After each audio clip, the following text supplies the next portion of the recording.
Assalamu alaikum. Naomba nianze kwa kumshukuru Mwenyezi Mungu mtukufu, mwingi wa rehema, kwa kutujalia uhai na afya njema na kwa kutuwezesha kuifikia siku ya leo ambapo wananchi wa Zanzibar na Tanzania kwa ujumla tunaadhimisha miaka 62 ya mapinduzi matukufu ya Zanzibar. Kwa hakika mapinduzi ya Januari 1964 ni tukio muhimu katika historia ya nchi yetu na ni mwanzo wa safari yetu ya maendeleo ya kisiasa, kiuchumi na kijamii. Kwa mnasaba huo, maadhimisho ya sherehe za mapinduzi ni wakati wa kutathmini japo kwa muhtasari mafanikio ya malengo ya mapinduzi kwa dhamira ile ile ya waasisi wetu ya kujikomboa na kuleta maendeleo ya kweli kwa wananchi wote. Ndugu wananchi, mwaka huu 2026 nchi yetu inatimiza miaka 62 ya mapinduzi tukiwa na kauli mbiu isemayo amani na umoja ndio msingi wa maendeleo yetu, mapinduzi daima. Kauli mbiu hii inaakisi ukweli kuwa mafanikio makubwa ambayo nchi yetu imeyapata tokea mapinduzi matukufu ya mwaka 64 yametokana na msingi wa amani na umoja wetu kwa jitihada za viongozi wa awamu zote za uongozi hapa Zanzibar na ushirikiano mkubwa wa wananchi. Serikali ya awamu ya 8 ilipoingia madarakani mwaka 2020, tuliahidi kudumisha mafanikio ya awamu zote zilizotangulia za uongozi na kuyatafsiri malengo ya mapinduzi kwa vitendo kwa kuleta mageuzi makubwa ya kiuchumi, kisiasa na kijamii na kuimarisha misingi ya amani, umoja na mshikamano kwa manufaa ya wananchi wote. Ndugu wananchi, unaadhimisha miaka 62 ya mapinduzi ikiwa ni mwanzo wa kipindi cha pili cha uongozi wa serikali ya awamu ya 8. Katika hotuba yangu ya uzinduzi wa Baraza la 11 la Wawakilishi tarehe 10 Novemba 2025, nilielezea vipaumbele na mwelekeo wa mipango ya serikali kwa kipindi chake cha pili. Katika hotuba yangu hii nitaeleza kwa muhtasari mafanikio na mwelekeo wa mipango ya serikali kwa kipindi cha mwaka mmoja ujao. Moja ya mafanikio makubwa ambayo tunajivunia ni kuendelea kuwepo kwa amani nchini. Hii ni nguzo muhimu katika kufanikisha utekelezaji wa mipango yetu yote ya maendeleo na ustawi wa taifa letu. Napenda kutumia fursa hii kwa mara nyingine kusisitiza umuhimu wa kuitunza amani na kuendelea kuwa wamoja na wenye mshikamano. Kwa kufanya hivyo, nchi yetu itazidi kupiga hatua kubwa zaidi za maendeleo tunayoyatarajia kwa faida yetu sote. Ndugu wananchi, katika miaka 62 ya mapinduzi tunajivunia mafanikio tuliyoyapata katika ukuaji wa uchumi nchini. Juhudi tulizozifanya katika usimamizi wa sera za uchumi na fedha pamoja na makusanyo ya mapato kwa kuimarisha matumizi ya mifumo ya kielektroniki na upatikanaji wa mitaji vimewezesha kuimarika kwa ukusanyaji wa mapato ya serikali. Uchumi wa Zanzibar umeendelea kuimarika vyema ambapo kwa mwaka wa 2024 umekuwa kwa kasi ya 7.1 ikilinganishwa na ukuaji wa 1.3 mwaka 2020. Pato la taifa kwa bei ya soko limeongezeka kufikia shilingi trilioni 6.57 kwa mwaka wa 2024 kutoka shilingi trilioni 4.78 mwaka 2021. Aidha, ukusanyaji wa mapato umeongezeka kutoka shilingi bilioni 856 mwaka 2021 hadi kufikia shilingi trilioni 2.1 mwaka wa 2024. Serikali pia imefanikiwa kudhibiti kasi ya mfumuko wa bei na kubaki katika tarakimu moja hadi kufikia 5%. Kwa upande wa uwekezaji, hadi kufikia mwisho wa mwezi Disemba 2025, jumla ya miradi 1657 yenye mtaji wa dola za Kimarekani bilioni 20.2 imesajiliwa na Mamlaka ya Vitega Uchumi Zanzibar, ikihusisha uwekezaji katika sekta za utalii, viwanda, nyumba za biashara na sekta nyingine na kutarajiwa kutoa zaidi ya ajira 87,669. Katika kuendelea kuvutia uwekezaji, serikali kupitia ZIPA itaimarisha maeneo maalum ya uchumi ya Micheweni na Fumba kwa kutoa vivutio maalum kwa wawekezaji wa miradi ya viwanda, utalii na mengine. Aidha, serikali itaongeza uwekezaji kwa kuvutia wawekezaji wa kimataifa katika sekta za uchumi wa bluu, utalii, viwanda, nishati mbadala, sekta ya ICT, usafiri wa anga na wa baharini na kilimo. Aidha, serikali ina lengo la kuongeza idadi ya miradi ya uwekezaji wa pamoja na sekta binafsi kutoka 21 iliyopo sasa kutokana na umuhimu wa miradi ya aina hii katika kuchochea ukuaji wa uchumi. Ndugu wananchi, jitihada za kuendeleza uchumi wa bluu unaojumuisha sekta kuu za utalii, uvuvi, ukulima wa mwani, ufugaji wa mazao ya baharini, bandari, mafuta na gesi asilia pamoja na biashara zinazohusiana na usafiri wa majini zimeanza kupata mafanikio. Sekta ya utalii imeendelea kupewa mazingatio makubwa kutokana na mchango wake katika kutupatia fedha za kigeni na ajira.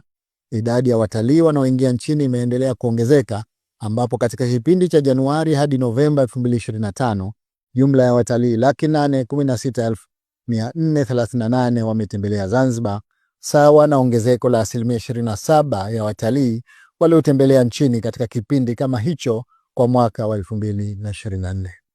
Katika kuimarisha sekta ya utalii na kuongeza idadi ya watalii wanaoitembelea Zanzibar, serikali ina dhamira ya kuendeleza utalii wa matamasha ya michezo na utamaduni, makongamano na mikutano ya kimataifa, pamoja na kuendeleza urithi wa majengo ya kale na utamaduni, pamoja na vivutio vya maumbile yakiwemo mapango ya kale na misitu ya asili. Ndugu wananchi, tumeimarisha sekta ya uvuvi, ukulima wa mwani na ufugaji wa mazao ya baharini ili kuongeza tija katika shughuli hizi na kuchangia ukuaji wa uchumi. Katika kipindi cha kwanza cha serikali ya awamu ya 8, serikali iliwapatia wananchi vifaa vya kufanyia kazi zikiwemo boti za uvuvi na kilimo cha mwani, vifaranga vya samaki na majongoo bahari kwa wafugaji wa mazao ya baharini, mikopo kwa ajili ya mitaji, mafunzo pamoja na ujenzi wa miundombinu ya uvuvi yakiwemo madiko na masoko ya kisasa ya kuuzia samaki ili wawe na mazingira mazuri ya kufanyia shughuli zao. Mafanikio yamepatikana katika kuongezeka samaki wanaovuliwa kwa zaidi ya 110% kutoka tani 38,107 za samaki mwaka 2020 hadi tani 78,943 mwaka 2024. Mapato yameongezeka kutoka shilingi bilioni 205.3 mwaka 2020 hadi shilingi bilioni 618 mwaka 2024, sawa na ongezeko la 201%. Aidha, uzalishaji wa zao la mwani umeongezeka kwa 120% kutoka tani za mwani mkavu 8,785 zenye thamani ya shilingi bilioni 5.3 mwaka 2020 hadi tani 19,716 zenye thamani ya shilingi bilioni 16.4 mwaka 2024, sawa na ongezeko la 94%. Sekta hizi kwa pamoja zinatoa ajira za moja kwa moja kwa takriban wananchi 100,000. Lengo la serikali ni kuendelea kuziimarisha sekta hizi kwa kuwawezesha wavuvi, wakulima wa mwani na wafugaji wa mazao ya baharini. Serikali itaendelea kutoa vifaa vya kufanyia kazi, mafunzo na mikopo nafuu kwa ajili ya mitaji.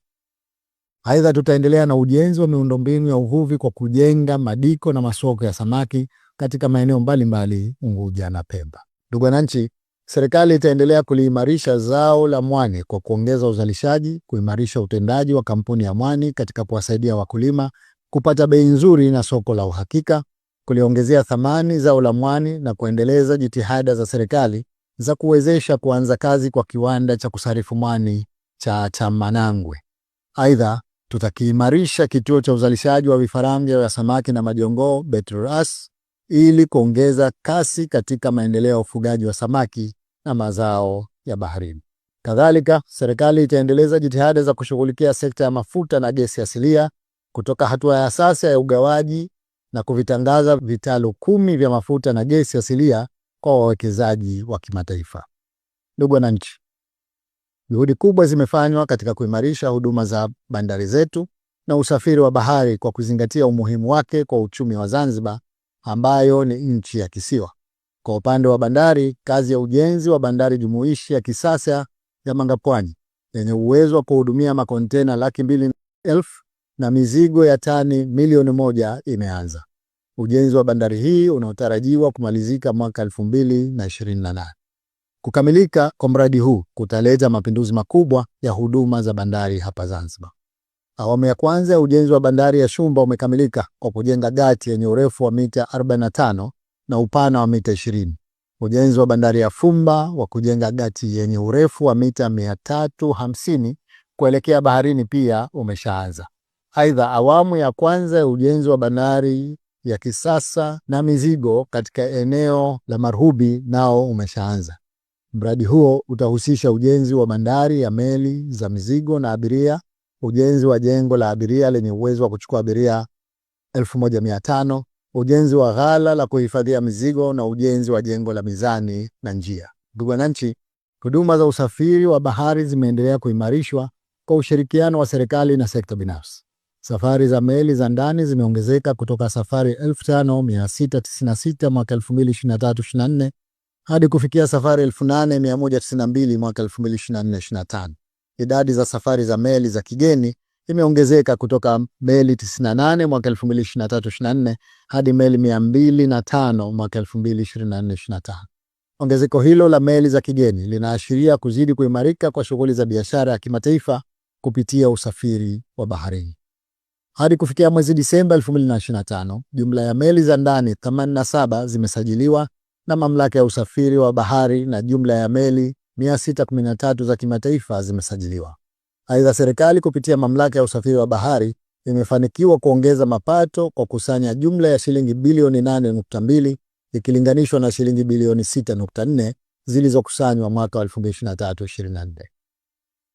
Ndugu wananchi, serikali inazingatia umuhimu wa miundombinu ya usafiri na usafirishaji ikiwemo barabara na viwanja vya ndege kutokana na umuhimu wake katika kuchochea ukuaji wa uchumi na uwekezaji. Ujenzi wa miundombinu ya barabara ni hatua muhimu katika kuchochea ukuaji wa uchumi na maendeleo ya nchi. Mafanikio makubwa yamepatikana nchini katika jitihada za serikali za kuimarisha miundombinu ya barabara kuu na za ndani kwa mijini na vijijini. Hadi kufikia mwezi Disemba 2025, serikali imekamilisha ujenzi wa kilomita 82.8 wa barabara za mijini na kilomita 247 wa barabara za vijijini kwa kiwango cha lami na zege. Sambamba na hilo, serikali imekamilisha ujenzi wa daraja la juu yani flyover la Mwanakorekwe, daraja la juu flyover la Amani kwa 30%, daraja la Uzi Ng'amba kwa 70% na daraja la Pangatupu kwa 90%. Utekelezaji wa miradi hiyo unaendelea kwa kasi na unatarajiwa kuleta mageuzi makubwa katika uchumi wa nchi yetu. Ndugu wananchi, mageuzi makubwa yamefanyika katika kuimarisha huduma za viwanja vyetu vya ndege na yamepata mafanikio makubwa.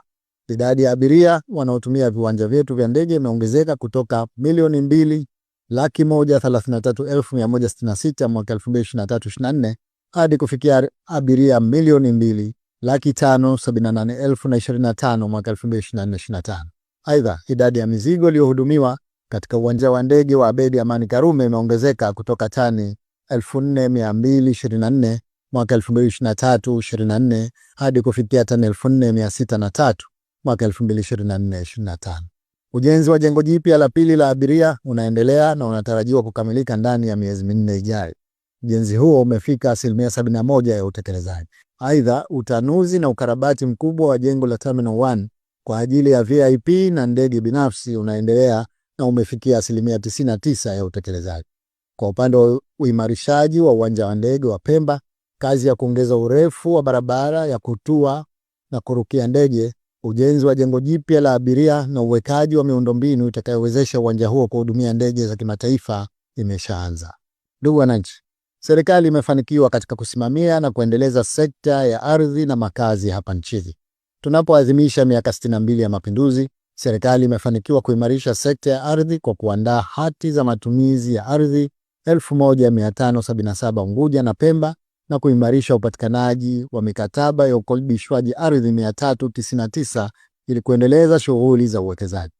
Aidha, jumla ya viwanja 961 vimepimwa kwa ajili ya maeneo ya makazi, matumizi ya taasisi, mashamba, eka na maeneo ya vitega uchumi. Pia maeneo 1264 ya serikali yamepimwa. Kwa kuzingatia mipango miji, serikali imeendelea kuimarisha miji mitano ikiwemo Kisakasaka, Maungani na Makunduchi kwa Unguja na Mvumoni na Kojani kwa upande wa Pemba. Katika kuimarisha ujenzi wa makazi bora na majengo ya biashara, serikali inaendelea na ujenzi wa nyumba 288 za makazi na biashara katika eneo la Kisakasaka C, ujenzi wa nyumba 1095 za bei nafuu kwa awamu ya kwanza Chumbuni na ujenzi wa jengo moja la nyumba za makazi 22 katika eneo la Mombasa kwa Mchina. Aidha, matayarisho kwa ajili ya ujenzi wa nyumba 548 za makazi na biashara Kisakasaka B, ujenzi wa nyumba za makazi Saateni na majengo ya biashara na makazi Mfikiwa na Mabaoni Pemba yameshaanza kwa hatua za awali. Katika eneo la Kiembe Samaki, serikali imekamilisha ujenzi wa jengo la ghorofa 5 la makazi na biashara lenye nyumba 22. Lengo la serikali ni kuhakikisha wananchi wa Zanzibar wanaishi katika makazi bora ya bei nafuu na yaliyozingatia sheria za mipango miji na yenye kukuza haiba ya miji yetu. Ndugu wananchi, kwa kuzingatia umuhimu wa sekta ya kilimo inayojumuisha ukulima wa mazao ya chakula na biashara, mifugo na maliasili za misitu, serikali imeendelea kuchukua hatua mbalimbali za kuimarisha sekta hii inayoajiri takriban 35% ya wananchi na kutegemewa katika kujikimu kimaisha kwa zaidi ya 70% ya wananchi. Tunapoadhimisha miaka 62 ya mapinduzi, tumepata mafanikio kwa kuongezeka kwa tija katika kilimo cha mpunga baada ya serikali kukamilisha ujenzi wa miundombinu ya umwagiliaji katika mabonde 7 Unguja na Pemba yenye ukubwa wa jumla hekta 1325 na kuyagawa kwa wakulima. Serikali ina lengo la kuongeza uzalishaji wa mpunga kufikia tani 15 kwa hekta kwa mwaka na kuimarisha huduma ya ugani, kuwapatia wakulima pembejeo na vifaa vya kisasa vya kilimo ili kufikia lengo la kuwa na uhakika wa chakula sambamba na kukamilisha ujenzi na ukarabati wa maghala ya kuhifadhia chakula. Aidha, jitihada za kuimarisha mazao ya biashara, mboga na matunda zitaendelezwa ili kuongeza tija inayotokana na mazao hayo. Jitihada za makusudi zitafanywa katika kuendeleza zao la karafuu kutokana na umuhimu wake kama zao kuu la uchumi wa Zanzibar. Kwa upande wa mifugo, serikali itaendeleza juhudi za kushirikiana na wawekezaji na wafugaji ili kuongeza idadi ya mifugo kwa ajili ya upatikanaji wa nyama, mayai, maziwa na kuku. Tutaongeza jitihada katika udhibiti wa magonjwa ya mifugo kwa kuimarisha vituo vya utabibu wa wanyama na huduma za ugani. Aidha, juhudi zitafanywa za kuhakikisha wafugaji wanapatiwa mafunzo ya ufugaji wa kisasa wenye tija na upatikanaji mbegu za mifugo zenye ubora ili wafanye shughuli zao kwa tija. Pia, serikali itaendeleza juhudi za uhifadhi wa misitu na miti ya asili ili kuongeza manufaa yatokanayo na rasilimali za misitu. Serikali itaendelea kushirikiana na wananchi katika ulinzi wa misitu ya hifadhi na kuhakikisha wanufaika na rasilimali hizo na pia kuwahamasisha katika upandaji wa miti ili kutunza mazingira na miti ya asili na matunda kwa ajili ya matumizi endelevu. Ndugu wananchi, kwa lengo la kuleta mapinduzi ya kiuchumi kwa wananchi, serikali imechukua hatua za kuwawezesha wananchi kiuchumi ili kupambana na umaskini na kujiongezea kipato. Hadi kufikia mwezi Disemba 2025, jumla ya mikopo 6238 yenye thamani ya shilingi bilioni 50.7 imetolewa na wakala wa uwezeshaji wananchi kiuchumi kwa wananchi wapatao 27563. Mikopo hiyo imetolewa kwa sekta mbalimbali zikiwemo kazi za mikono, kilimo, ufugaji, biashara ndogondogo, huduma za chakula na huduma za kifedha. Katika kuwapatia mazingira bora ya kufanyia kazi wafanyabiashara wadogo na wajasiriamali, serikali imekamilisha awamu ya mwanzo ya ujenzi wa masoko makubwa 4 katika mkoa wa Mjini Magharibi ambayo yameanza kutumika pamoja na ujenzi wa masoko madogo 11 na karakana za wajasiriamali katika wilaya zote za Unguja na Pemba. Tayari ujenzi wa soko la mboga la Mombasa umekamilika na limefunguliwa katika maadhimisho ya miaka 62 ya mapinduzi. Serikali itaendelea na ujenzi wa masoko mapya ya kisasa katika maeneo mbalimbali yakiwemo ya kwa Haji Tumbo na Kibanda Maiti kwa mijini na yale yanayojengwa na mabaraza ya miji na halmashauri ili kutekeleza dhamira ya serikali ya kuwa na masoko ya kisasa yenye mazingira mazuri ya kutolea huduma. Ndugu wananchi, katika kukabiliana na changamoto za ajira hasa kwa vijana, serikali inaendelea